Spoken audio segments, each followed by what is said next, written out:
The other thing I wanted to get on, and you can form your own rant if you want, but I did say that I was finally going to pull the curtain down whilst Oh, talking oh, up and down about oh, my favourite football club, from their oh no. performances, from their balanced lifestyle, play style, or should I say imbalanced. We'll see how this goes. So, a bit of a recap on Spurs this season. Yeah, yeah. It's not looking good for you guys, is it? Let's see, right. Everton missed chances, gave away a goal in the second half, did not provide any leeway to score any goal whatsoever. Fair enough, we let that one go because Southampton, it was an outstanding display, but obviously I think it got to our heads because the next game after that was Newcastle. Despite the fact that Carl Darlow was on top of his game that day, we should have tried to secure a 2-goal lead, but we have this weird spell now where when we go up by 1-0, that's it. We just defend and we just protect that lead, and it's just. I'll get onto that further. A part of this is you do realise it's a part of this is how Jose likes to tactic his team, Yeah, which is part of the issue with a Spurs team that has legitimately about four or five of the best like midfielders and attacking players yeah, in world football yeah. easily, and they're just parking the bus. Hmm. It reminded me eerily of Man United, off with Jose, And Chelsea as but well. like Yeah, and Chelsea as well. And it's like that's not Tottenham, yeah. you I'm know, like that's it, not Tottenham. you could see how many times before they were so explosive. And to be honest, I don't 100% blame Jose because No, I don't either. To be fair, Spurs have always been a team that have been like bottlers way before Jose came in. But to go further on to the recap. Manu played awesomely, but people forget that Manu had such awful defense on the day. Like they gave away a lot of chances to Spurs. Luke Shaw could not cover that wing to save his life. Harry Maguire did the worst header in the world. So and Martial got himself sent off for something really stupid. yeah, And Lamel just took that opportunity to just like really get up in their grill. West Ham, I mean, yeah, you could say that we scored 3 goals, but I think the moment that West Ham started scoring two, we should have adapted to that, and we should have, you know, kept on the yeah. high pressing so that we can cushion that lead even more. Um, It's weird because like I historically like recent years, I've never looked at West Ham as a good team, and I'm best mates with a West Ham fan. Like they're one legitimately the person I go to the pub with to watch football with is a West Ham fan, mm, and they were like, yeah, like we're doing surprisingly well. We're kind of beating teams we don't usually beat, mhm. and I think part of the issue with Tottenham is you've like bought big money players back. You've brought a legend like Bale back to the club and not effectively adapted to him with the rest of the team properly. Yeah, and I'll get onto And Bale as well because I do yeah, have a bit of a point about Bale. But Burnley very lucky to win that game because we very scored very yeah. late in the game.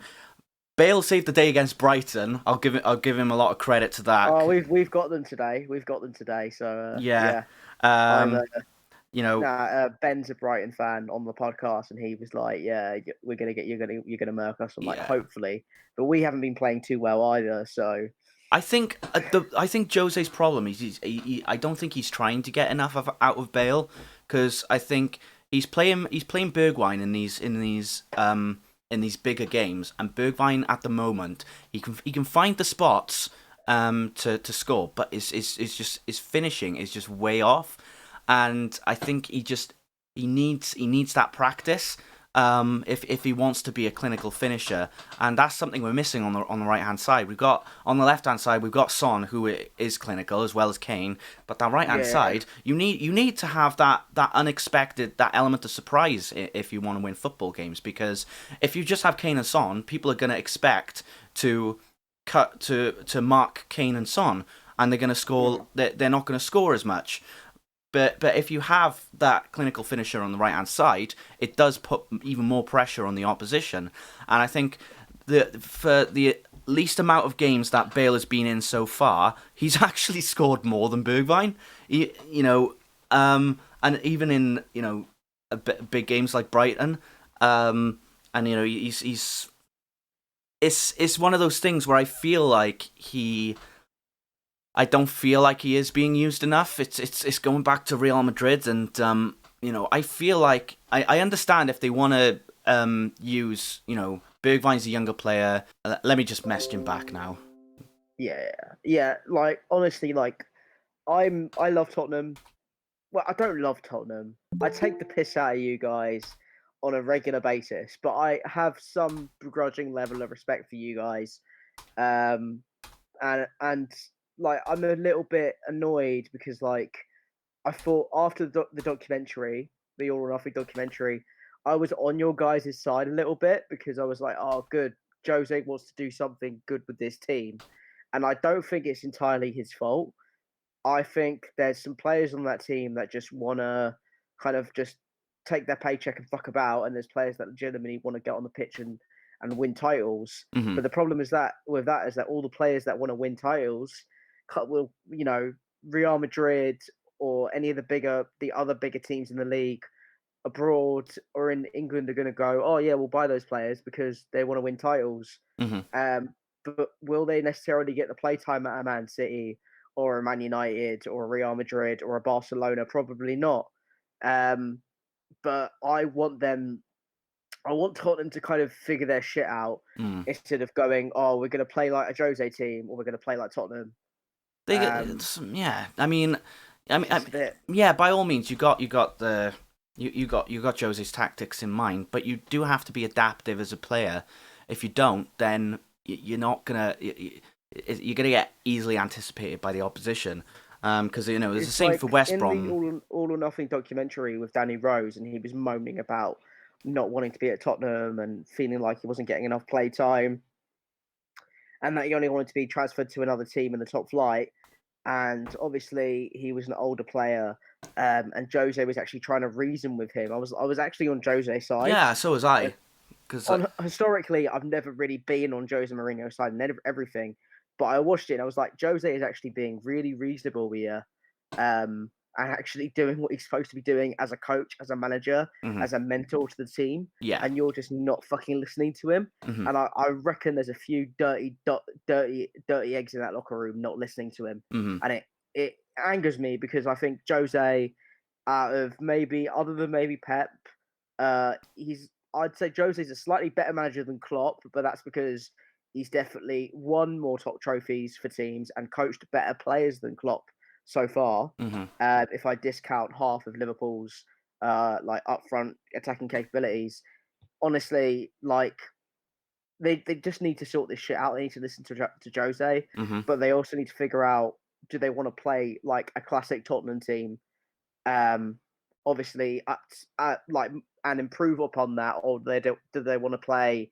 part? I'm going to score a goal and then part the bus football like Jose does, Yeah. which has worked for him in the past with teams like Chelsea. But I think most fans of Tottenham want to see attacking football Yeah. because that's what your team is. You guys are a great attacking football side, and you've got five of the best players to actually do it in the world right now to do that. Just Yeah. makes me angry. Yeah, because you can see that players like Kane and Son, they're trying their absolute hardest to win these games, and they have that winning mentality.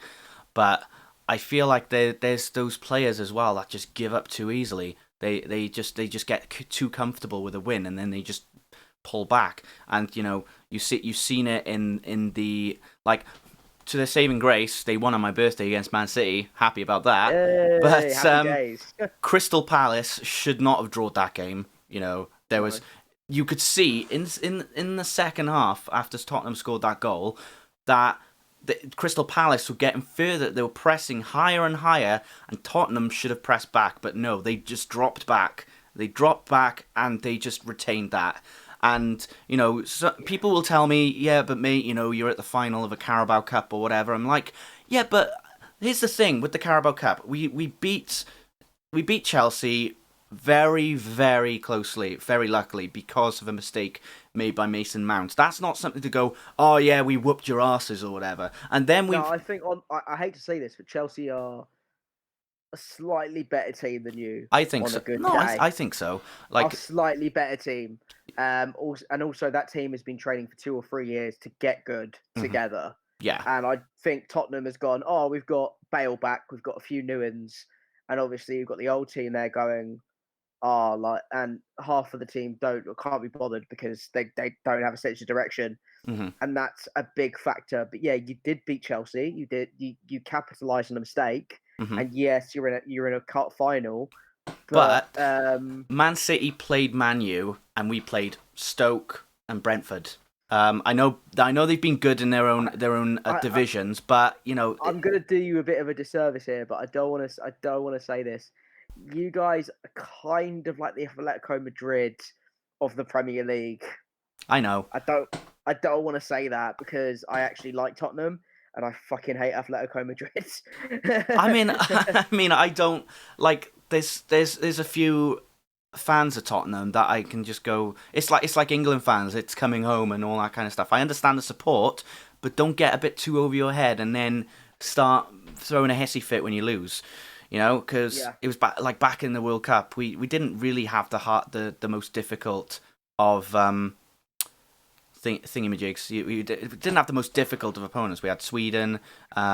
We still couldn't beat teams like Belgium and Croatia. So we got to semi-final. Not really by the skin of our teeth, except against Colombia. But like Tottenham in their case, I mean, I understand the silverware is important, but it's also showing that you're a team that is capable of winning more than just like the Carabao Cup at the moment is just like we've just got to get through one big team in order to win a trophy. It's like the Audi Cup. FA Cup. Like teams like this is what makes me angry about us. Like diverging onto Leeds for a little bit. Like we have a really good team in the midfield and an attacking on like the top end of our pitch. Great team. Bottom end of the pitch, we have championship defenders.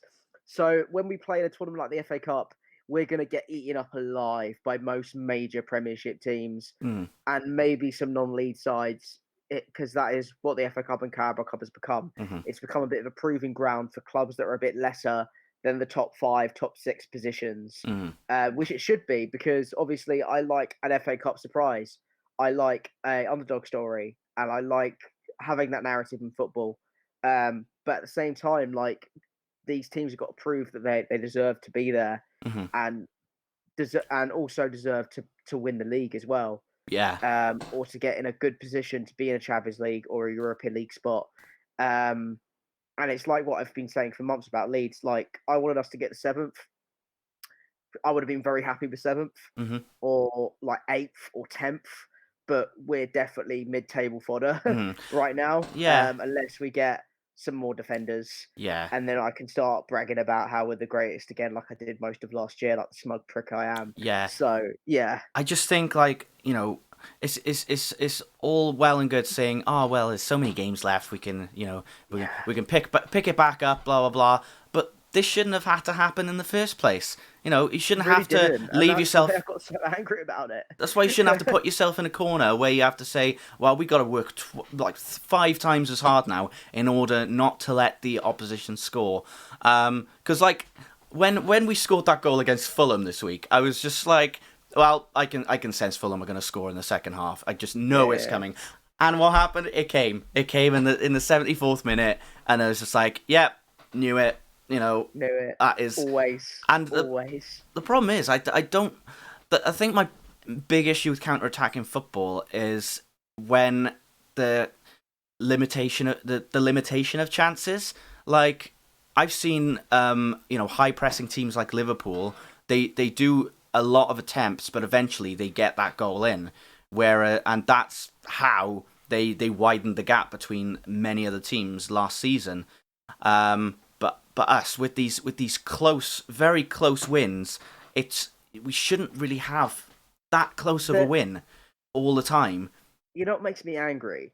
There's no reason you guys shouldn't be as good as Man United. That's the thing. Like, people are still saying, "Oh yeah, but we beat you 6-1." Blah blah blah. I'm like, they're at the top of the league now, so that's kind of invalid. Why are you Yeah, still so saying that? Um, yeah, like it's just weight. It's like throwing stones out of a glass house. That's what it is. And it's just like just take the L for now and yeah, wait until you can actually prove yourselves to get back up there. Prove the pundits wrong, because that's what you want to do. You don't want to prove the pundits right. You want to prove them wrong, but yeah. apparently not. Like, a lot of people were egging Tottenham on to win the league when they were at the top, but I was always thinking it's only a matter of time before they like lose to Liverpool or something, and then they get knocked down to third or fourth, and then now they're sixth. If they were like not drawing as much, I would have been more hopeful. But because they kept drawing games, I was like, It's like at the beginning of the season we were doing fairly well, and then we got to Leicester and they destroyed us, mm, and then it's kind of been like, oh, we'll win this game 4-0, we'll win this game, but then we'll let chances in, and it's just like we just need a better defense yeah. and maybe a new fucking goalkeeper. Let's be honest. Personally, I think that's been one of the most pathetic displays of us so far, losing at home to Leicester from a penalty, and because the defenders are nowhere in sight when Maddison scores. It's And at least we forget Leicester are a good team, but they're not fucking like a team like Wolves or like even Aston Villa or West Ham. I don't put them like if it was the 2016 side, definitely that's the side that won the league. mhm, But yeah, not now, and we're losing to teams like that, and that's what makes me angry. mm, You know, yeah, yeah, will Rob. I make me even mean, more angry losing to Crystal Palace. That will make me even more angry. yeah, because like considering last season when we were in a rut, we absolutely kicked Crystal Palace's arse. I think it was like 4-0. And now it's like 1-1, and we're supposed to be better than we were last season. What happened? What What happened? is football, man? What is football? This is why I'm hoping that that there's some sort of revelation in this transfer window. We'll see what happens. I know Poch is trying to get Dele Alli in, and I think Dele Alli is actually trying to force a move from Levy Don't freeze now. up on me now. There Um, we go.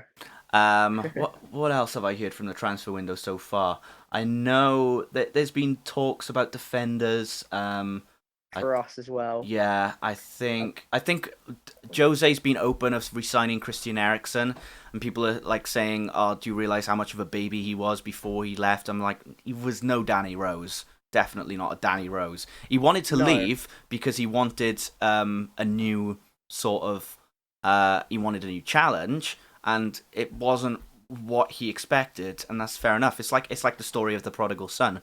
Prodigal son goes out, realizes that life isn't as good as he thought it would be, comes back and appreciates what he had back home. And that might be the Yeah. story with Ericsson. That's how I could see it. No, Danny Rose was a bitter baby. Let's be honest. He Oh was a yeah, bitter baby. yeah, because he I was, was. I was like, you were never that big of a star anyway. So stop being a fucking bitter baby about You're it. never going to And then Milan, will you? Even Newcastle doesn't want you. Massive David Lee Roth leaving Van Halen energy, and then realizing, oh shit, I'm not as good Yeah, unless I've got Steve Vai next to me or Eddie Van Halen. yeah. Oh man. Christ. But yeah, that is my fury unleashed onto Spurs. My closing thought Yes. is that there's a reason Spursy exists. Why would this team not want to fight against that I mentality? Why would they settle for comfort and work their socks off? Are they feeling like they're not getting paid enough? Well, show that you deserve to get paid more. It's as simple as that.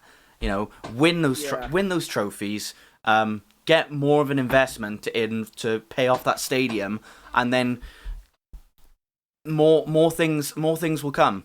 But the way they're playing now, not as many things are coming. It's good that the side have played better than like being halfway down the table. Fair enough. That makes people do want to come to us to help improve the team, but it still needs to be better. I always say, just do not settle for second best or anything like that. Settle for doing better than you've done previously. It's always I always find that's the Yeah. case. There's no such thing as perfect. No, there isn't, and that's kind of why I'm a bit like, with both our teams, like it's just we're going through the motions, guys. We're going through the motions, but also like if I had a football player's salary, I'd be relatively happy, to be fair. Yeah, I mean, in my penthouse flat in central London, it makes you me know. it makes me wonder why like Daniel Sturridge not giving £10,000 out to a guy who found his dog, you know. um, Ridiculous money. yeah, That's half of my living wage. Like, that's ridiculous. yeah.